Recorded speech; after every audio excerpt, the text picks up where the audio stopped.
हिंदी साहित्य BA part द्वितीय के प्रश्न पत्र प्रथम के अंतर्गत रस परिचय के बारे में चर्चा कर रहे हैं। रस के बारे में हमने अब तक पढ़ा कि रस की परिभाषा क्या है, रस के अवयव कौन कौन से हैं और रस के भिन्न भिन्न प्रकार कितने हैं और उनकी परिभाषा और उदाहरण किस प्रकार से हमने होते हैं वो हमने समझा जाना।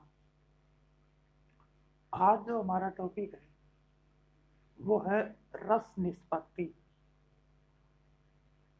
निष्पत्ति का अर्थ क्या है ये समझना पहले जरूरी है। रस के बारे में हम जानते हैं कि काव्य को पढ़कर या सुनकर और नाटक को देखकर सहृदय श्रोता पाठक या सामाजिक के चित्त में जो लोकोत्तर आनंद उत्पन्न होता है वही रस है। अर्थात काव्य को पढ़कर या सुनकर जो आनंद की अनुभूति होती है उसे ही हम रस कहते हैं। हमने यह भी पढ़ा है कि भरतमुनि को रस संप्रदाय का प्रवर्तक माना जाता है।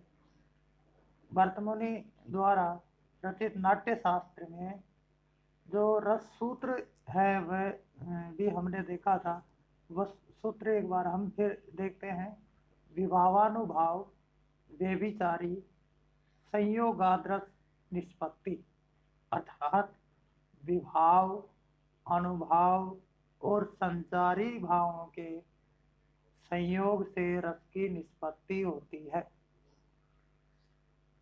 विभाव, अनुभाव और संचारी भाव, इनके संयोग से ही रस की निष्पत्ति होती है।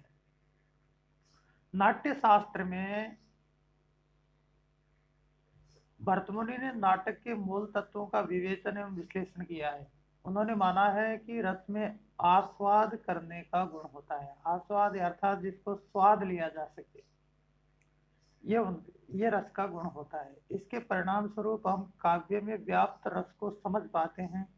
भरतमुनि ने माना है कि रस नाटक का वह तत्व होता है जो सहृदय को आस्वाद प्रदान करता है, अर्थात स्वाद प्रदान करता है, और जिसके आस्वाद से पाठक या दर्शक हर्षित होता है।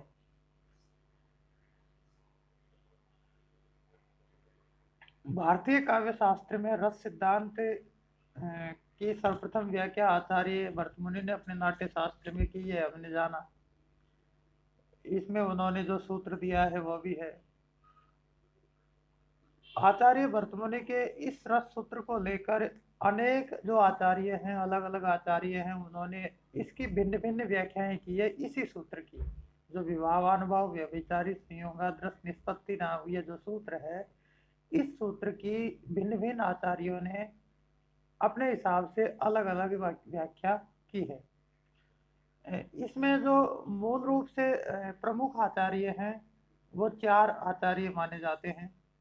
पहला है आचार्य भट्टलोलट, दूसरे हैं आचार्य शंकुक, तीसरे आचार्य हैं भट्टनायक और चौथे आचार्य हैं अभिनवगुप्त। इन चार आचार्यों का रस निष्पत्ति के संबंध में अध्ययन किया जाता है, इनके मतों का अध्ययन किया जाता है। तो यहाँ जब रस निष्पत्ति की जब बात आती है तो रस निष्पत्ति के संबंध में इन चारों आचार्यों का क्रमशः हम इनके मत का अध्ययन करते हैं और फिर जब हम देखते हैं कि किस आचार्य का मत क्या कहता है और समीचीन अर्थ कौन जो मत है वो कौन सा है। डॉक्टर गणपति चंद्र गुप्त के अनुसार रस एक मिश्रित तत्व है जिसमें स्थायी भावों के साथ भावों अनुभावों का अभिनय मिश्रित रहता है। भरतमुनि ने नाटक के चार संगठन तत्वों को प्रमुख माना है। जो क्योंकि नाट्य शास्त्र मुख्य रूप से नाटक के संबंध में ग्रंथ था और उन्होंने वहाँ नाटक को काव्य के संबंध में रखा है, तो उसमें उन्होंने चार संगठन तत्वों को प्रमुख माना है। वो कौन कौन से हैं? वस्तु, अभिनय, संगीत और रस। उन्होंने माना कि जिस प्रकार नाना प्रकार के व्यंजनों, औषधियों एवं द्रव्य पदार्थ के मिश्रण से भोज्य रस की उत्पत्ति होती है, उसी प्रकार नाना प्रकार के भावों से के संयोग से स्थायी भाव ही नाट्य रस को प्राप्त हो जाता है। हम जानते हैं कि जब विभिन्न प्रकार के व्यंजन बनाए जाते हैं तो उसमें अनेक प्रकार के जो पदार्थ हैं वो लगते हैं और उनके मिश्रण से फिर एक भोज्य रस की उत्पत्ति होती है। उसी प्रकार से आचार्य भरत मुनि कहते हैं कि नाटक में भी या काव्य में भी अनेक प्रकार के भावों के संयोग से जो स्थायी भाव हमारे हृदय में पहले से ही मौजूद होता है वही रस रूप में परिणत होता है। तो रस के प्रमुख जो आचार्य हैं वो हैं भट्टलोलट, आचार्य शंकुक, भट्टनायक और आचार्य अभिनवगुप्त। भट्टलोलट जो आचार्य हैं उनका जो मत है वो उत्पत्तिवाद या आरोपवाद या उपचयवाद जो पच जाए अर्थात जिसका उपचय हो, इन नामों से जाना जाता है। उसको उत्पत्तिवाद भी कहते हैं, आरोपवाद भी कहते हैं, उपचयवाद भी कहते हैं। आचार्य शंकुक का जो मत है वो अनुमितिवाद कहलाता है। आचार्य भट्टनायक का जो मत है वो भुक्तिवाद या भोगवाद कहलाता है। इसी में उन्होंने साधारणीकरण का सिद्धांत भी भट्टनायक ने दिया है। आचार्य अभिनव गुप्त का जो मत है वो अभिव्यक्तिवाद के नाम से जाना जाता है। अब हमें इनका थोड़ा थोड़ा सा सामान्य जानकारी हम प्राप्त कर लेते हैं कि उत्पत्तिवाद क्या है, अनुमितिवाद क्या है और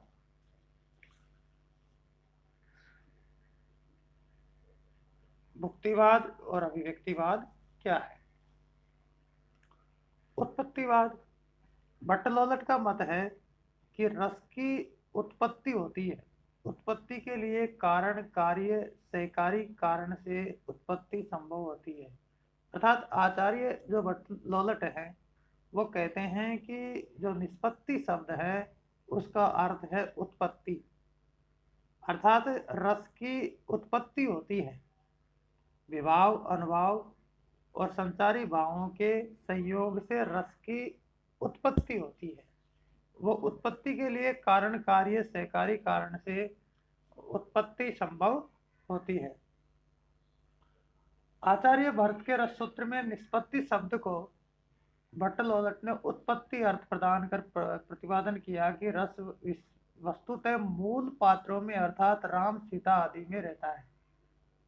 भट्टलोलट कहते हैं कि जब नाटक खेला जाता है तो जो मूल पात्र होते हैं राम सीता जो भी है उन मूल पात्रों में रस रहता है।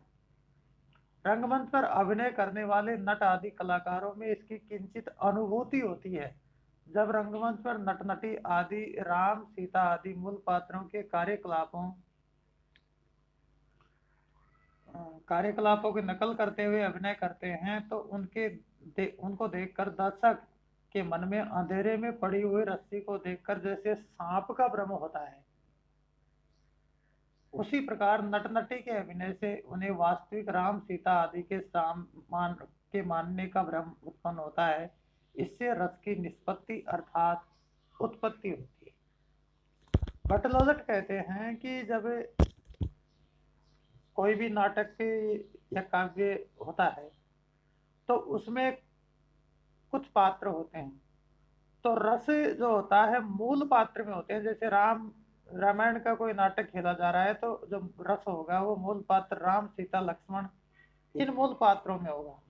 जब जो अभिनय कर रहे हैं उनमें इसकी कुछ अनुभूति होती है और ये जो अनुभूति होती है जब सहृदय पाठक श्रोता जो भी इस नाटक को देखते हैं तो उनको वो इन ये जो पात्र होते हैं जो अभिनय करता होते हैं इनको मूल पात्र मान लेते हैं और इस प्रकार से उनको रस की उनमें रस से जैसे सर्प होता है, रस्सी होती है अंधेरे में पड़ी हुई हो तो हम उस रस्सी को सर्प समझ लेते हैं। उसी प्रकार से जो अभिनय करता है उनको सहृदय जो पाठक होता है वह मूल पात्र समझने का भ्रम कर लेता है और इस प्रकार से उसको रस की उत्पत्ति होती है।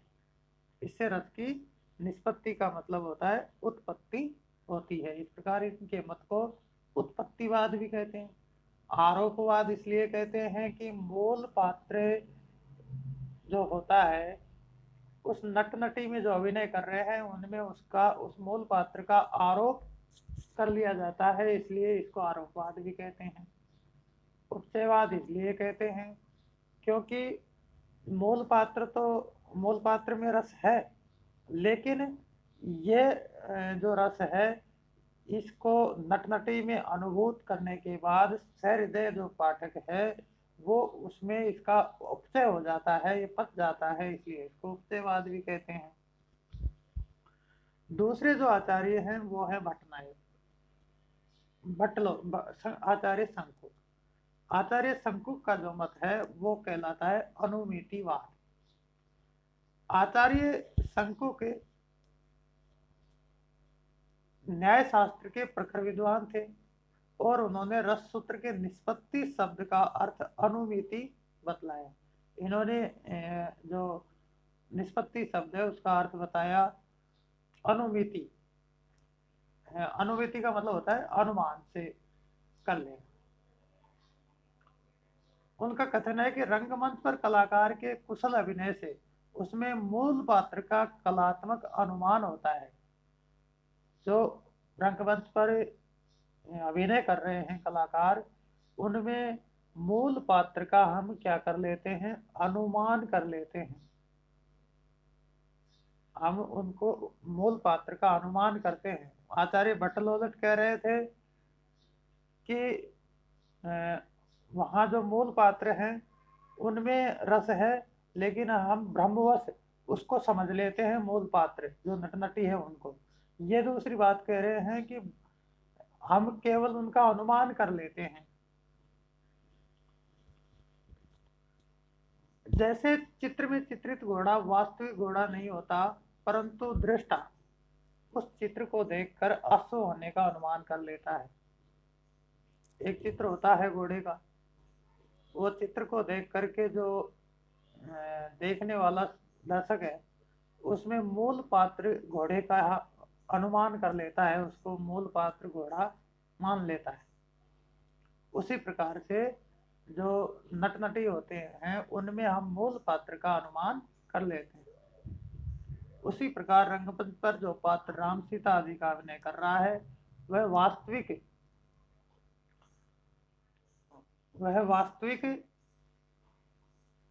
घोड़ा नहीं होता, परंतु दृष्टा उस चित्र को देखकर अश्व होने का अनुमान कर लेता है। उसी प्रकार रंगमंच पर वह वास्तविक राम सीता आदि नहीं है, फिर भी दर्शक अपनी कलात्मक संवेदना से मूल पात्र का अनुमान कर आनंदमग्न हो जाता है। अतः चित्र तुरंग न्याय से रसानुभूति हो जाती है। इसको चित्र तुरंग न्याय का नाम दिया है आचार्य शंकुक ने कि चित्र तुरंग, चित्र का मतलब वही चित्र में तुरंग यानी घोड़ा, घोड़े को जिस प्रकार से हम असली घोड़ा समझ लेते हैं उसी प्रकार से हमें मूल पात्र नहीं होते हुए भी नट नटी में मूल पात्र का अनुमान कर लेते हैं और हमको रसानुभूति हो जाती है। इस प्रकार से इस मत का नाम है अनुमितिवाद। इसके बाद जो अगले आचार्य हैं आचार्य भट्टनायक, इनके मत को कहते हैं भक्तिवाद।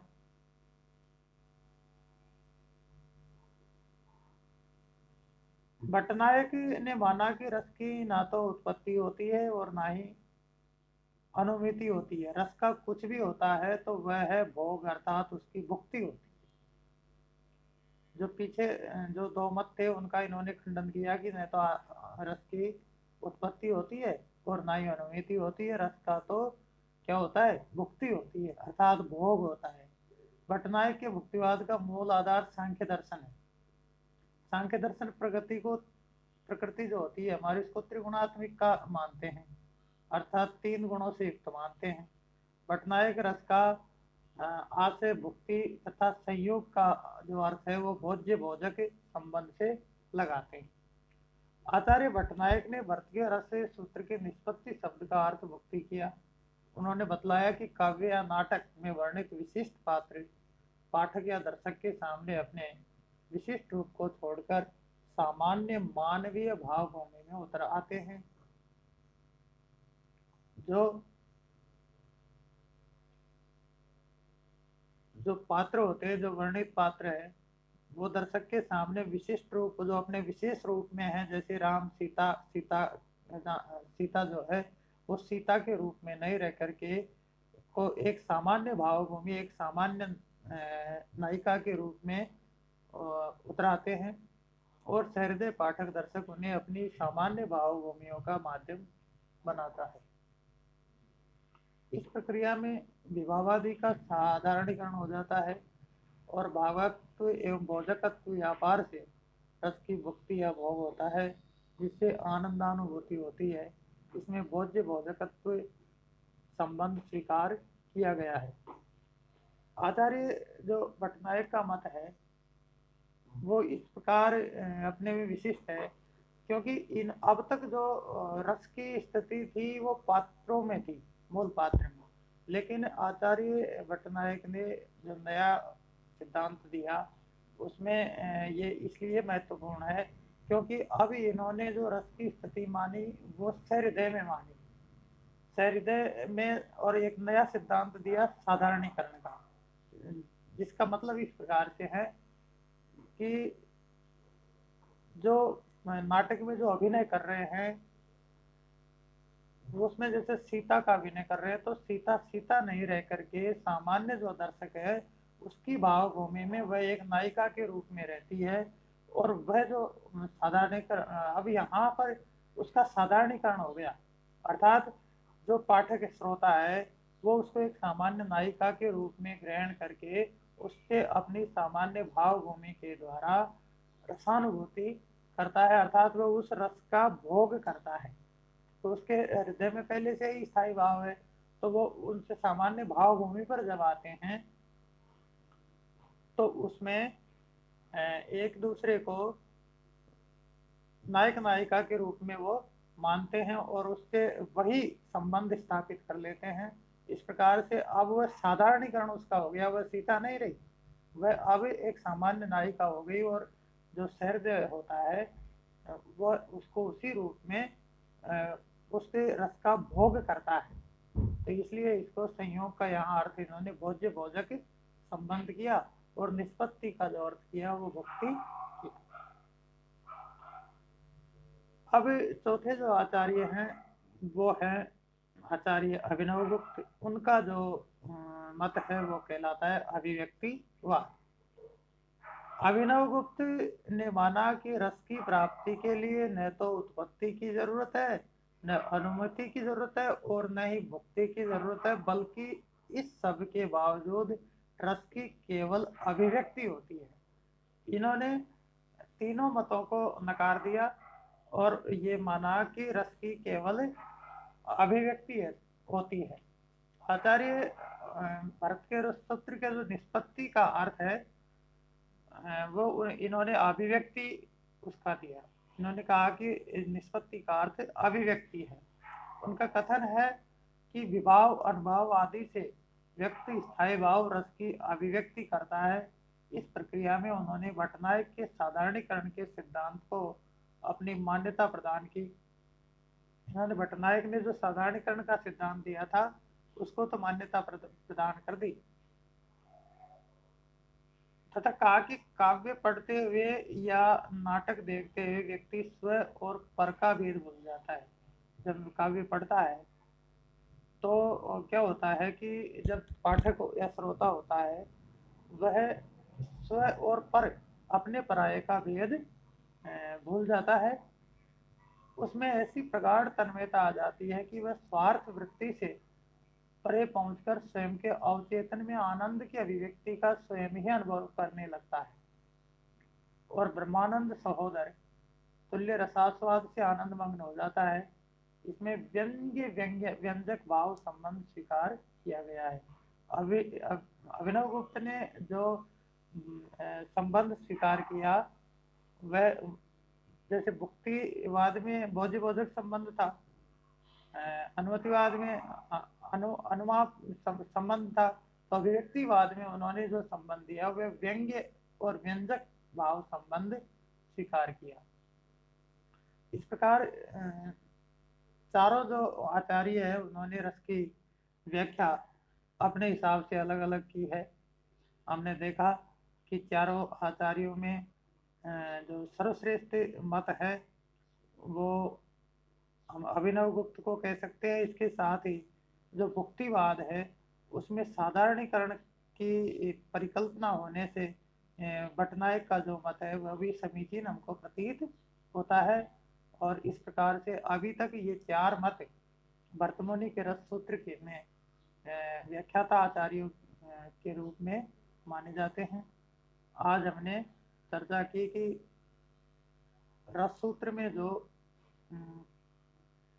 निष्पत्ति का अर्थ क्या है, उसके व्याख्याता आचार्य कौन कौन से हैं और उनके मत किस नाम से जाने जाते हैं और उनके मत की व्याख्या क्या है।